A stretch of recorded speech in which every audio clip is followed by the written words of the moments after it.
The term power distance was used, as far as I know, for the first time in the 1960s by a Dutch social psychologist, Mark Bulder, who did experiments with individuals whom he gave different power relations.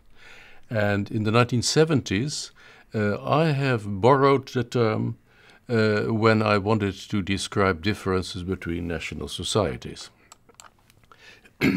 Now, my definition of power distance as a dimension of societal culture is the following. It is the extent to which the less powerful members of institutions and organizations expect and accept that power is distributed unequally. So the power distance lies with the people at the bottom and not with the people at the top. There's always somebody who wants to take the position at the top if the people at the bottom let her or him do it. But it is only if the people at the bottom accept it that this can be done. How does power distance transfer itself in a society? Well, it is present in the relationship between the children and the parents. The children learn a position towards the parents and other older people in their environment. Now, here I have an opposition of the two extremes, and most countries, I must say, most cultures are somewhere in between. But I put on the one side large power distance, on the other side small power distance. In large power distance, inequality in a society is considered a normal part of society. That's the way the world is made. In a small power distance, the idea is that inequality is somewhere wrong and it should be reduced if possible. In large power distance, the feeling is that superiors are actually superior beings. They are different kind of people. Whereas in small power distance, the idea is that, okay, there are hierarchies, but the hierarchies are somewhat the rules of the game. You need it to create order, but it doesn't mean that the superiors are also superior, and sometimes you can change roles. Then, in large power distance, the feeling is that power comes first, and good and evil comes afterwards. So first you know who has the power, and then you decide what is good and what is evil. In the small power distance, the feeling is that power should be used legitimately, and everybody on the top or on the bottom is actually under the same rules of law. In the education of children and the large power distance side, respect is one of the most important things a child can learn. On the small power distance side, independence is one of the most important things a child can learn. In the organizing, large power distance societies, they love centralization. And small power distance societies love decentralization. And finally, the relationship between the subordinates and their boss. In the large power distance societies, subordinates simply expect that they will be told what to do. In the small power distance societies, subordinate, when it relates to their work, they expect to be consulted. Now, how do we measure societal power distances? There is no absolute standard. We know that all societies are unequal, but some are more unequal than others. This, of course, is a pun on a sentence from George Orwell, Animal Farm. All animals are equal, but some are more equal than others. But what we measure is the difference between one society and another. The position of societies relative to each other is measured by an index, the Power Distance Index, PDI. And these are plotted on a scale from 0 to 100, and scores close to 0 stands for a smaller power distance, and scores close to 100 stand for a larger power distance.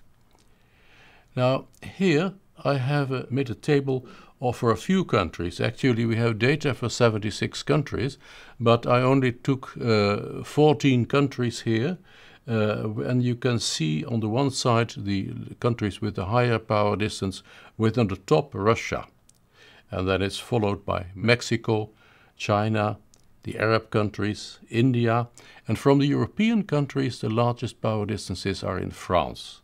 And then comes Japan. Japan is not really very high, it's just about the break-even. And then just below the break-even is Italy. Now we get to the low side. Okay, we get the United States, we get the Netherlands, we get Australia, we get Germany, we get Britain, and the very low one here is Denmark.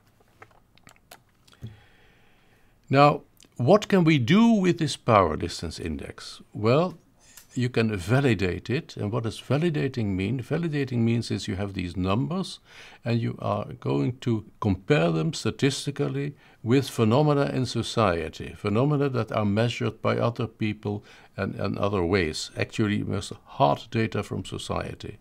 And that is done by correlation.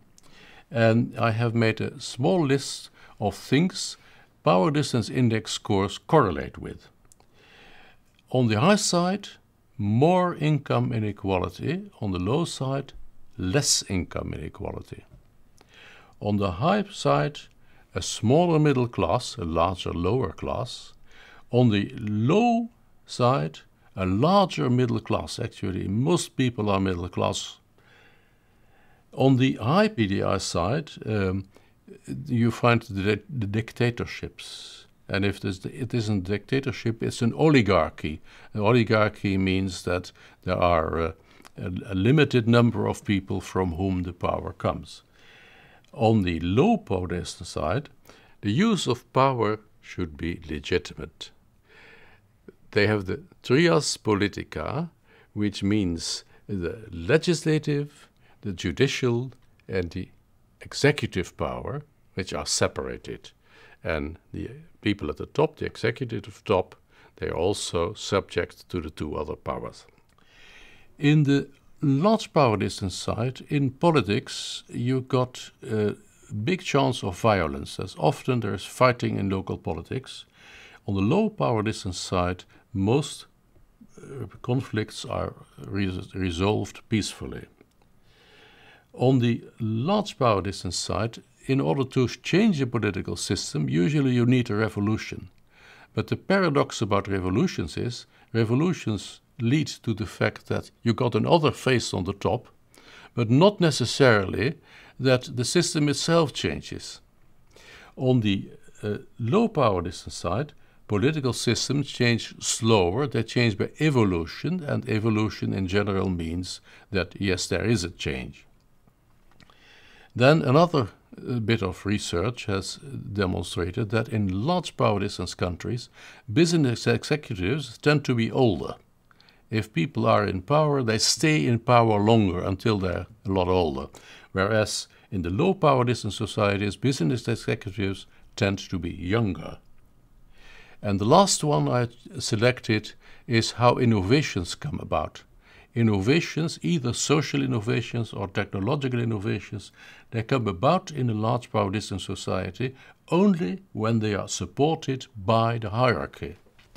Whereas in the low power distance societies, we have spontaneous innovations. There are people who come with original ideas. We call them mavericks or rebels, and they come with innovations which therefore are more frequent in low power distance societies.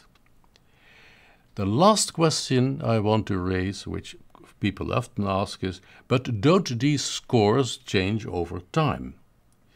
Well, first of all, there is a reason why anyway they will not change very quickly, because they are transferred, as I said, from parents to children, and after childhood these values rarely change. People carry them with them for their entire life. Now, there is an interesting research project by a professor from Groningen University, Geert Hofstede, who has compared answers to questions correlated with power distance for 2 successive generations, and the answers are from the World Values Survey, and the generations are 30 years apart. The first generation is about the time that my first research was done, and the second generation is not long ago. And what he shows is that if you look at the scores of that older generation and the younger generation, there is a shift towards smaller power distances over these 30 years. Not a very big shift, but there is a shift. But the position of countries relative to each other has remained the same. They have been moving together. And this is precisely what the scores are based on. So the scores don't change. Country differences expressed in the scores are also often rooted in history.